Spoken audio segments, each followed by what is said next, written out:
اعوذ باللہ من الشیطان الرجیم بسم اللہ الرحمن الرحیم رب اشرح لی صدری ویسر لی امری واحلل عقدۃ من لسانی یفقہوا قولی ربی یسر ولا تعسر وتمم بالخیر اللہم فقہنا فی الدین ربی زدنی علما۔ سورۃ البقرہ آیت 186 لفظی ترجمہ۔ وَإِذَا اور جب سألک سوال کریں آپ سے عبادی بندے میرے انی میرے بارے میں فإنی تو یقیناً میں قریب ہوں اجیبو میں قبول کرتا ہوں دعوت الداعی دعا پکارنے والے کی اذا جب بھی دعانی وہ پکارتا ہے مجھے فلیستجیبوا تو لازم ہے کہ وہ بات مانیں لی میرے لیے ولیؤمنوا اور لازم ہے کہ وہ ایمان لائیں بھی مجھ پر لعلہم تاکہ وہ یرشدون وہ ہدایت پائیں۔ با محاورہ ترجمہ۔ اور جب میرے بندے آپ سے میرے بارے میں سوال کریں تو یقیناً میں قریب ہی ہوں، میں پکارنے والے کی دعا قبول کرتا ہوں۔ جب بھی وہ مجھے پکارتا ہے تو لازم ہے کہ میری بات مانیں اور مجھ پر ہی ایمان لائیں تاکہ وہ ہدایت پائیں۔ رمضان المبارک کے احکام و مسائل کے درمیان دعا کا مسئلہ بیان کر کے یہ واضح کر دیا گیا کہ رمضان میں دعا کی بہت بڑی فضیلت ہے اور جس کا خوب اہتمام کرنا چاہیے۔ اللہ رب العزت فرماتے ہیں وَإِذَا سَأَلَكَ عِبَادِي أَنِّي فَإِنِّي قَرِيبٌ اور جب میرے بندے آپ سے میرے بارے میں سوال کریں تو یقیناً میں قریب ہی ہوتا ہوں۔ اور اس آیت کا شان نزول یہ بیان ہوتا ہے کہ ایک اعرابی نے پوچھا تھا کہ یا رسول اللہ صلی اللہ علیہ وآلہ وسلم کیا ہمارا رب قریب ہے؟ اگر قریب ہے تو ہم اس سے سرگوشیاں کر لیں اور اگر وہ دور ہے تو ہم اونچی آوازوں سے پکاریں۔ رسول اللہ صلی اللہ علیہ وسلم خاموش رہے۔ اس پر اللہ تعالیٰ نے یہ آیت نازل فرمائی کہ جب میرے بندے تم سے میرے بارے میں سوال کریں تو یقیناً میں قریب ہی ہوں۔ اللہ تعالیٰ ہم سے بہت قریب ہے کیونکہ وہ ہمارے دلوں کے راز جانتا ہے، وہ ہماری نگہبانی کرتا ہے اور ہماری رگ جاں سے بھی زیادہ قریب ہے۔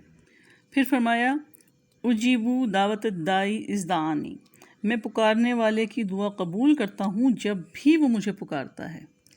اس سے یہ بات پتہ چلتی ہے کہ اللہ تعالیٰ سے براہ راست دعا مانگیں، اس لیے کہ اللہ تعالیٰ قریب ہے، پکار کو سنتا ہے اور پکار کا جواب بھی دیتا ہے۔ اللہ تعالیٰ کسی کی دعا کو بھی رائے گاہ نہیں جانے دیتا۔ تو اس آیت سے وہ تمام شرکیہ عقائد کی جڑ ہی کٹ گئی اور ان تمام لوگوں کے باطل خیالات رد ہو گئے جو کہتے ہیں کہ اللہ ہم گناہ گاروں کی دعا کب سنتا ہے اور قبول کرتا ہے۔ لہٰذا ضروری ہے کہ ہم کسی بزرگ کے پاس جائیں یا کوئی اللہ والے کسی اللہ کے پیارے کے پاس جائیں اور ان سے کہیں کہ ہماری حاجات پوری کرائیں۔ اور اس آیت میں اللہ تعالیٰ نے وضاحت فرما دی کہ جیسے اللہ تعالیٰ اپنے پیاروں کی سنتا ہے ویسے ہی اپنے گناہ گاروں کی بھی سنتا ہے اور اسے بھی شرف قبولیت بخشتا ہے۔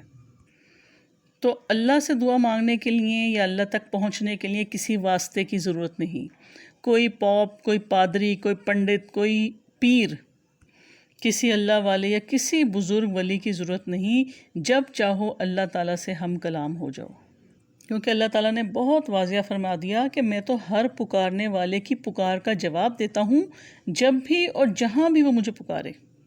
اس سے ایک اور بات واضح ہو گئی کہ کسی خاص جگہ یا مقام پہ جا کر ہی اللہ کو پکارنا ضروری نہیں، آپ جس جگہ موجود ہیں اللہ تعالیٰ آپ کے قریب ہے۔ رسول اللہ صلی اللہ علیہ وسلم کا ارشاد ہے دعا عبادت کا مغز ہے، اور ایک اور جگہ آپ صلی اللہ علیہ وسلم نے فرمایا کہ دعا ہی عبادت ہے۔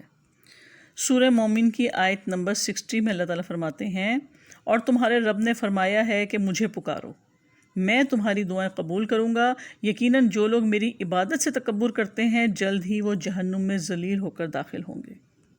تو اس آیت سے پتہ چلتا ہے کہ دعا ہی عبادت ہے، اور عبادت سے تکبر یعنی کہ دعا نہ مانگنا۔ حضرت سلمان فارسی رضی اللہ تعالیٰ عنہ فرماتے ہیں کہ رسول اللہ صلی اللہ علیہ وسلم کا ارشاد ہے بندہ جب اللہ تعالیٰ کے سامنے ہاتھ بلند کر کے دعا مانگتا ہے تو وہ ارحم الراحمین اس کے ہاتھوں کو خالی پھیرتے ہوئے شرماتا ہے۔ جب کوئی مسلمان دعا کرتا ہے جس میں گناہ یا قطع رحمی کی بات نہ ہو تو اللہ تعالیٰ 3 باتوں میں سے ایک ضرور عطا کرتا ہے۔ نمبر 1، دعا کے مطابق اس کی خواہش پوری کر دی جاتی ہے، یا نمبر 2، اللہ تعالیٰ اس دعا کو آخرت کے لیے ذخیرہ اجر بنا دیتے ہیں، یا تیسرے نمبر پہ دعا کے برابر اس سے کوئی مصیبت ٹال دیتا ہے۔ صحابہ نے عرض کیا پھر تو ہم کثرت سے دعائیں کریں؟ آپ صلی اللہ علیہ وسلم نے فرمایا اللہ تعالیٰ کی رحمت بھی بہت زیادہ اور بے پایہ ہے۔ تو اس حدیث سے پتہ چلا کہ ہمیں دعا مانگنے میں جلد بازی نہیں کرنی چاہیے۔ اللہ تعالیٰ کی طرف سے 3 رپلائی، پہلی کہ دعا فوراً پوری ہو جائے خواہش کے مطابق، دوسری اگر دعا قبول نہیں ہوتی تو آخرت کے لیے ذخیرہ بن جاتا ہے، اور تیسری پوائنٹ یہ کہ اس دعا کے برابر کوئی مصیبت ٹال دی جاتی ہے۔ تو اس لیے کثرت سے دعائیں مانگنا چاہیے، اور کبھی بھی دعا مانگتے ہوئے اللہ تعالیٰ سے بدگمانی نہیں کرنی چاہیے کہ اللہ تعالیٰ ہماری دعا سن بھی رہا ہے یا نہیں، یا یہ کہنا کہ میں تو بڑے عرصے سے یہ دعا مانگ رہی ہوں میری دعا ہی قبول نہیں ہوتی، کیونکہ رسول اللہ صلی اللہ علیہ وسلم نے فرمایا کہ اللہ تعالیٰ آپ کے گمان کے ساتھ ہے، آپ جیسا اللہ کے بارے میں گمان کرتے ہیں آپ کے ساتھ ویسے ہی معاملہ پیش آتا ہے۔ تو ہمیشہ اللہ تعالیٰ کے بارے میں اچھا گمان، حسن ظن رکھنا چاہیے، کیونکہ اللہ تعالیٰ کسی کی دعا رائے گاہ نہیں جانے دیتے۔ اللہ تعالیٰ اپنے علم سے، انعامات سے اور دعاؤں کو قبول کرنے کے اعتبار سے بندوں کے بہت قریب ہیں۔ پھر دعا مانگنے کے کچھ آداب بھی ہیں جو ہمیں احادیث کی بک سے پتہ چلتے ہیں کہ دعا مانگتے ہوئے کن کن باتوں کو ملحوظ خاطر رکھنا ضروری ہے۔ سب سے پہلے تو یہ کہ اللہ کے سوا کسی سے نہ مانگا جائے، پھر دعا کے شروع اور آخر میں اللہ تعالیٰ کی حمد و ثنا کی جائے، رسول اللہ صلی اللہ علیہ وسلم پر درود بھیجا جائے۔ دعا کے آغاز میں اللہ تعالیٰ کے حضور توبہ کرنی چاہیے۔ دعا مانگتے ہوئے قبولیت کا مکمل یقین رکھنا چاہیے، یعنی بے یقینی کی کیفیت میں کبھی دعا نہ مانگیں۔ اس لیے دعا پوری رغبت، توجہ اور یکسوئی کے ساتھ کرنی چاہیے۔ دعا میں جلدی نہیں کرنی چاہیے، دل کی حاضری کے ساتھ اللہ تعالیٰ کے سامنے آہوازاری کرنی چاہیے، اور دعا کو 3 بار دہرانا چاہیے۔ اور سب سے اہم بات، دعا مانگنے والے کا رزق حلال ہونا چاہیے۔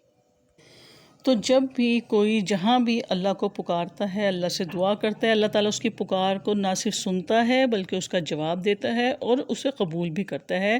یہ تینوں چیزیں شامل ہیں، لیکن اس کے لیے ایک شرط اللہ نے عائد کی، اور وہ یہ فَلْيَسْتَجِیبُوا لِی، پھر ان کو چاہیے کہ میری بات کو قبول کریں، وَلْيُؤْمِنُوا بِی، اور مجھ پر ایمان لائیں۔ میری بات قبول کریں یعنی میرا حکم بھی تو مانیں۔ یہ یک طرفہ بات نہیں بلکہ یہ 2 طرفہ بات ہے۔ جس طرح قرآن میں آتا ہے نا، فَاسْکُرُونِی أَذْکُرْکُم، بس تم مجھے یاد رکھو میں تمہیں یاد رکھوں گا، یعنی تم میرا شکر کرو گے تو میں تمہاری قدردانی کروں گا، تم میری طرف چل کر آؤ گے تو میں دوڑ کر آؤں گا، تم بالش بھر آؤ گے تو میں ہاتھ بھر آؤں گا، لیکن اگر تم رخ موڑ لو گے تو ہم بھی رخ موڑ لیں گے۔ کیونکہ اس دعا مانگنے میں ہماری تو کوئی غرض نہیں، غرض تو تمہاری ہے، تم رجوع کرو گے تو ہم بھی رجوع کریں گے، اگر تم توبہ کرو گے تو ہم اپنے نظر کرم تم پر متوجہ کر دیں گے۔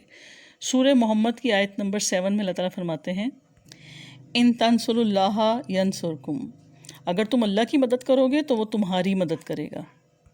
تو پہلے تم اللہ کی طرف اپنا رخ تو کرو، اللہ سے اپنے معاملات درست کرو۔ فَلْيَسْتَجِیبُوا لِی سے مراد یہ بھی ہے کہ جو حکم تمہیں دیا جا رہا ہے اسے پورا کرو، جس سے روکا گیا ہے اسے رک جاؤ۔